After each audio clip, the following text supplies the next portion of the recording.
Dad sold the villa, and Mom left me to pay for his stepdaughter's wedding, and they never saw it coming. My name is Maya.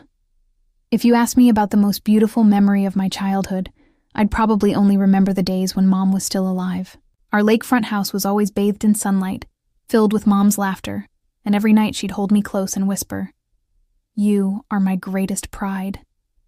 But then, everything ended too soon. Mom died when I was just 10 years old. From that moment on, my world changed forever. Dad didn't stay widowed for long. Just a year later, he brought home a new woman, Lorraine. She had a daughter of her own, Bella, 2 years younger than me. The day Lorraine walked through our gate, I thought she might fill the void Mom left behind. But I was wrong. From the very start, Lorraine made sure Bella was always at the center of attention. Bella had everything: pretty dresses, brand new toys, extravagant birthday parties. And me? I was handed chores, cleaning, cooking, and even washing the entire family's laundry. Every time I questioned it or tried to protest, Lorraine would flash a sweet smile in front of Dad, but behind closed doors, her eyes were sharp as knives. I begged Dad countless times. "Daddy, I can't take it anymore." She yells at me and makes me work like a servant. But Dad would just sigh and pat my head absent-mindedly. "Maya, you're imagining things. Lorraine loves you like her own." Those words cut deeper than any punishment. He chose to believe her sweet facade while I, his own daughter, was left to fend for myself. Years passed, and I became a shadow in my own home. Bella grew up spoiled and adored, while I learned to stay silent, to wipe away tears when no one was watching. I learned to bury my pain deep inside, wearing loneliness like a heavy cloak every single day. One winter night, I was so sick I could barely move, shivering on the verge of passing out. From my room, I faintly heard laughter and music. Lorraine and Bella were throwing a birthday party downstairs, while I lay curled up in bed, forgotten. That was when I realized, in this house, I wasn't a daughter, nor even a member of the family. I was an afterthought. But there was one thing they didn't know. Despite the coldness, the unfairness, I still carried a flame in my heart. It was Mom's last words to me. "Maya, stay strong. Hold on to yourself, even if the whole world turns its back on you." Those words saved me. They kept me from breaking completely. I learned resilience, patience, and I learned to wait. Day by day, I grew up quietly. On the outside, I was the forgotten daughter, overshadowed by my pampered stepsister. But deep down I knew, one day the scales would tip. One day, the truth would come out, and they would realize they could never look down on me forever. When I turned 18 on an autumn afternoon when leaves blanketed the path outside, a man came knocking. He was Mom's former lawyer. I still remember the look on Lorraine's face that day, cold and irritated, as if she wanted to slam the door in his face. But he insisted on speaking to me privately. We sat in Mom's old study, a room that had been locked up for years. He placed a sealed envelope in front of me, his voice trembling but solemn. "Maya, this is a secret your mother left for you. You're old enough now and it's time you received it." My hand shook as I tore it open. Inside were documents, the deed to the lakefront villa and a sizable investment portfolio, all in my name. I was stunned. For years I thought Mom had left me nothing but memories, but no. She had quietly prepared a safety net for me, a hidden treasure. The lawyer looked at me with kind eyes. "Your mother knew life wouldn't be easy for you without her. She made me promise that this inheritance would belong to you, and you alone. Keep it safe, and use it to protect yourself." Tears streamed down my face. In that moment, I could almost hear Mom's voice. "Maya, you're never alone. I'm always with you." But I also knew, if Lorraine and Bella found out, they'd do anything to take it away. I'd seen how they fought over even the smallest gifts or attention from Dad. A villa and a large investment portfolio, that would ignite their bottomless greed, so I kept it a secret. To the family, I only revealed one detail, that Mom had left me the old villa by the lake. To them, the house was just a sentimental piece of property. Lorraine even shrugged. "If you like it, keep it. It's too far from the city, hard to sell anyway." She had no idea it was Mom's greatest shield for me. As for the investments, I studied. I learned to manage them, to make them grow. I became quietly wealthy, but no one in the family suspected a thing. Even Dad, who always called me the quiet one, had no idea that his overlooked daughter was building a small financial empire in secret. I still lived in Dad and Lorraine's house, but my heart belonged to the villa. It wasn't just a house. It was Mom's legacy, proof that I had a rightful place in this world. Every time Lorraine insulted me, every time Bella twirled in a new luxury dress, I would close my eyes and imagine myself standing in that villa, just me and the memories of Mom. Years went by. The family still maltreated me. Bella was still spoiled, and I silently shouldered every burden. But I wasn't that little girl crying for her father's help anymore. I knew one thing for certain. As long as I guarded this secret, one day I would turn the tables. One evening, I stood by the villa window, watching the sunset reflect off the still lake. In the cool breeze, I whispered to Mom, "I promise, no one will ever touch what you left me. I'll protect it, and myself." I didn't know then that this promise would set off the biggest storm of my life, because one day, that very villa would become the reason my family betrayed me again. This time, with a blow I would never forget. The betrayal didn't come with yelling or slammed doors. It arrived quietly, through a glowing phone screen. It was an ordinary weekday evening when my father's face appeared on a video call, his expression unnervingly cheerful. Lorraine sat next to him, wearing the same smug smile I'd grown used to. They weren't calling to check on me, to ask how I was doing. No, they had news, and they expected me to celebrate. "Bella's getting married," Lorraine announced, her voice dripping with theatrical excitement. "It'll be a fairy tale wedding. Over 300 guests, fireworks, a live orchestra, and flowers imported from Europe. Everything's already arranged." I arched an eyebrow. Bella had always dreamed of a princess wedding, but what Lorraine described sounded like something out of a billionaire's fantasy. I opened my mouth to ask how they planned to pay for it, but Dad jumped in, his voice unnaturally upbeat. "We've already figured it out, Maya. You'll be proud when you hear this." Something in my gut twisted. And then he said the words that shattered me. "We sold the lakefront villa. We got a great price. Enough to cover everything." For a moment, I couldn't breathe. The villa, Mom's villa, the one place that held every memory of her. They'd sold it like a piece of furniture, just to fund a few hours of extravagance. Lorraine's syrupy voice filled the silence. "Don't be upset, sweetheart. That old house was far away, and you barely ever went there. Isn't it better to use it for something meaningful? A wedding is a once-in-a-lifetime event. Houses can always be replaced." Bella giggled in the background. "You should be happy for me, sis.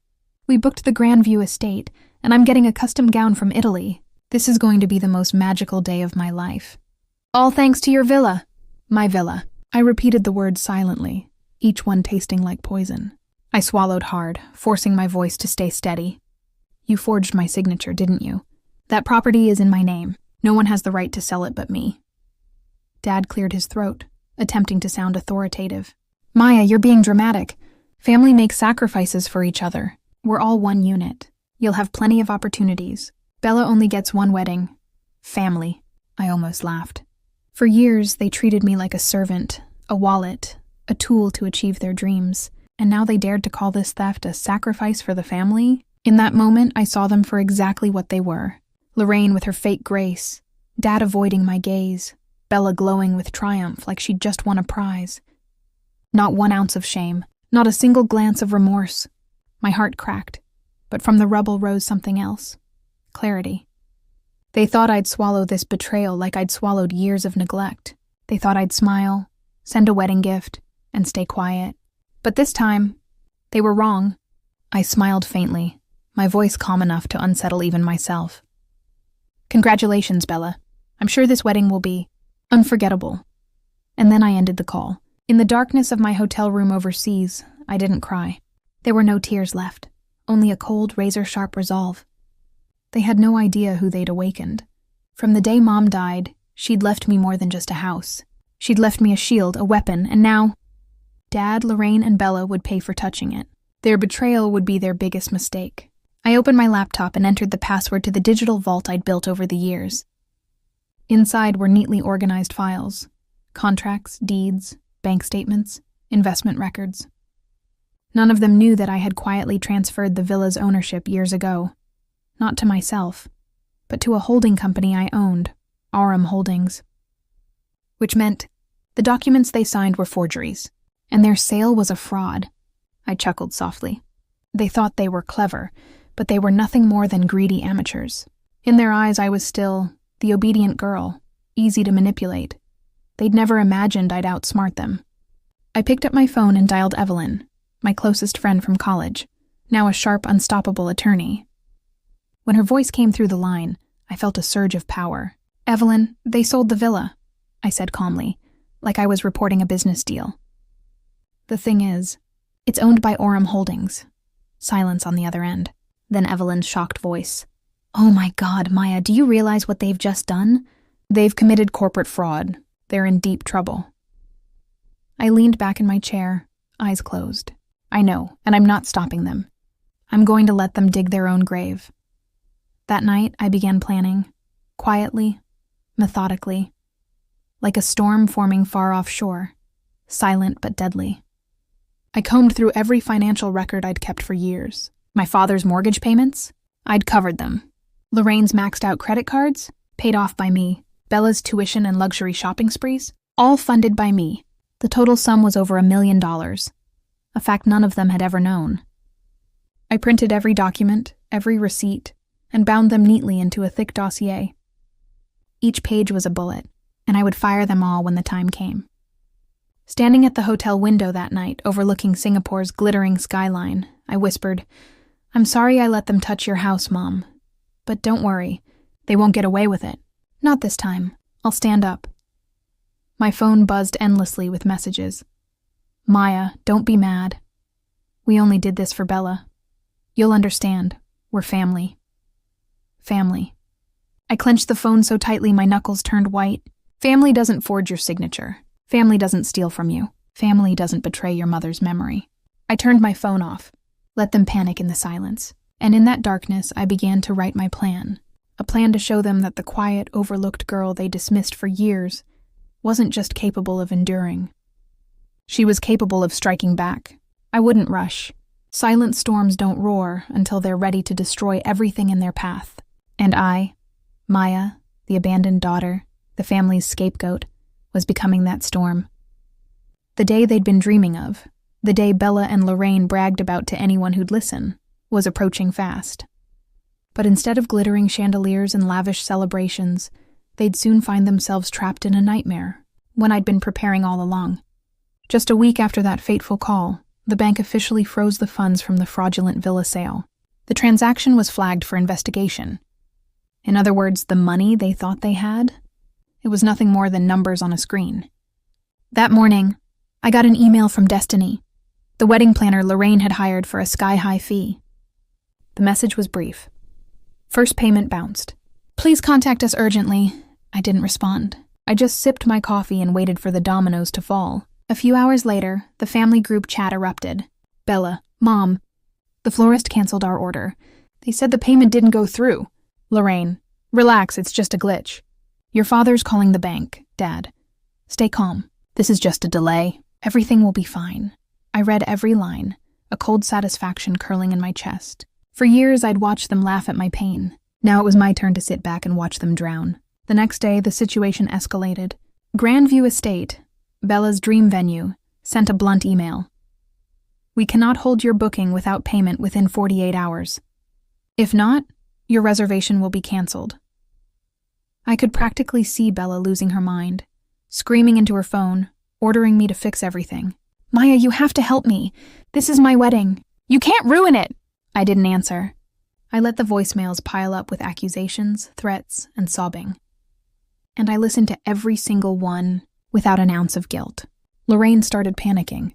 She even called Evelyn's office in Singapore, begging for help. Evelyn later called me, her voice amused. "They're like fish flopping on dry land." "Maya, are you really going to let them drown?" I smiled faintly. "I don't have to do anything. They're drowning themselves." Rumors began to spread.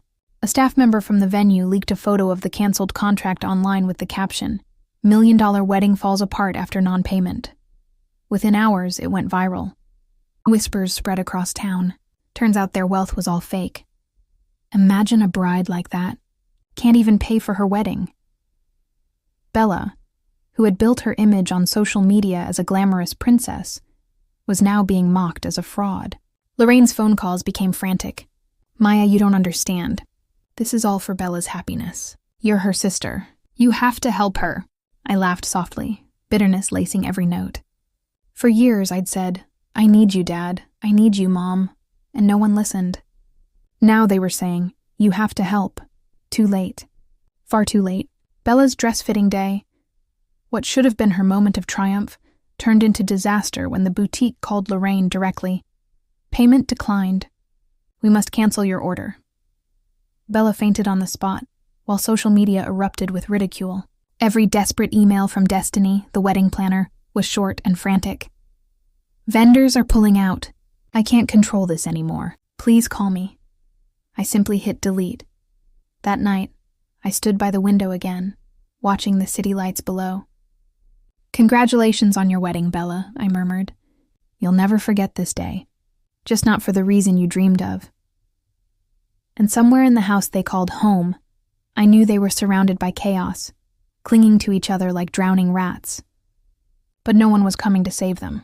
Bella's dream wedding had turned into a public catastrophe. And this was only the opening act.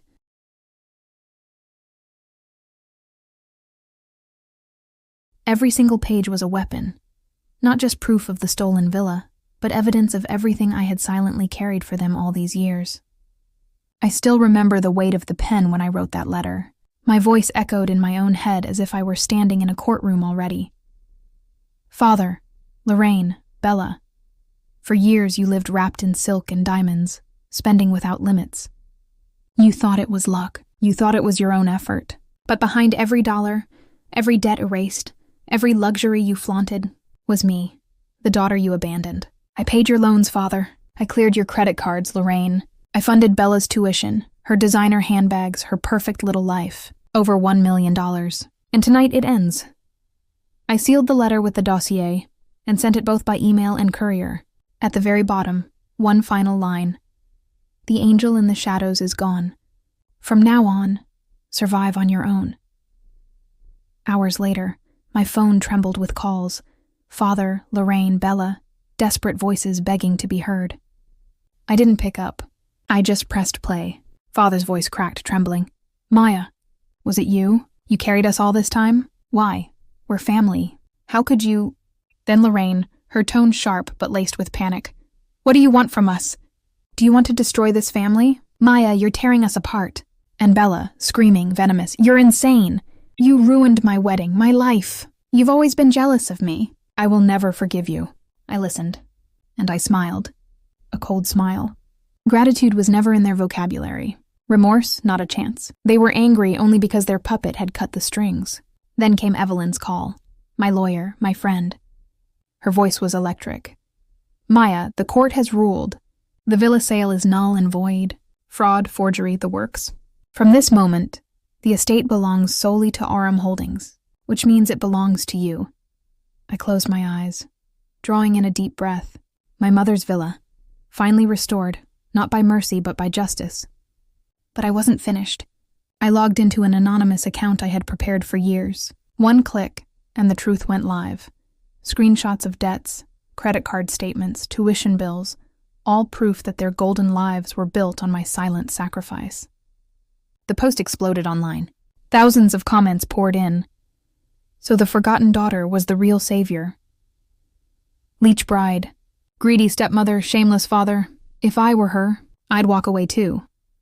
Bella, once a princess of luxury, was rebranded overnight as the parasite bride. Lorraine became the scheming stepmother. And my father, a broken man, exposed as an accomplice in a national scandal. That evening I sat by the window, the city burning with lights below. My chest was heavy, not triumph, not exactly. It was pain, but also relief, because at last I had done what my mother whispered for me to do. Protect myself. I whispered back into the night. "Mother, I flipped the script. I'm no longer the abandoned child." I stood up, and this time, I will never fall. The day finally came, the courtroom packed, cameras flashing. What began as a family secret had erupted into a public trial. I stepped to the plaintiff's bench, my heart racing, my steps steady. Across from me, my father and Lorraine, aged, pale, shrinking under the weight of shame. And behind them, Bella, eyes blazing with hate. The judge's gavel struck. Order in the court. The trial for fraud and forgery of the lakeside villa begins. One by one, the accusations rang out. One by one, the documents lit up the screen. Fake signatures, forged contracts, the financial trail of my silent sacrifices. Gasps echoed through the courtroom. Father stood, trembling. We thought it was family property. Maya didn't use it, so we... The judge's voice cut through, stern and sharp. Mr. Gill, did you or did you not forge your daughter's signature to sell the estate? Yes. And you knew that was illegal? His silence was answer enough. Lorraine broke next, sobbing dramatically. Your Honor, Maya is the cruel one. She controlled us with money, waiting to stab us in the back. She destroyed this family. The judge scowled. Mrs. Gill, according to records, she paid your debts, even your hospital bills. That is help, not control. Lorraine's eyes dropped. She couldn't meet mine. Then Bella snapped, bolting to her feet, shrieking across the courtroom. She ruined my wedding. She's always hated me. She's insane, obsessed with revenge. Order! The judge roared, gavel pounding. But Bella kept screaming until security dragged her out. Finally, it was my turn. I rose, voice steady, words sharp as glass. Your Honor, for years I wasn't a daughter or a sister. I was their walking wallet. I paid their debts. I kept my mother's house safe, and in return, they forged my name, sold my inheritance, and called it family sacrifice. If the law doesn't stand here, how many more daughters will be robbed under the disguise of love? I am here, not just for myself, but to end this lie. The room fell silent. The judge gave a single, solemn nod. Hours later, the verdict rang out. My father, 18 months in prison for fraud and forgery. Lorraine, 12 months suspended, plus restitution. Both ordered to repay every stolen cent. The gavel fell. Lorraine sobbed. Bella screamed in the hallway. My father whispered, broken, Maya, we were family. How could you... I didn't answer.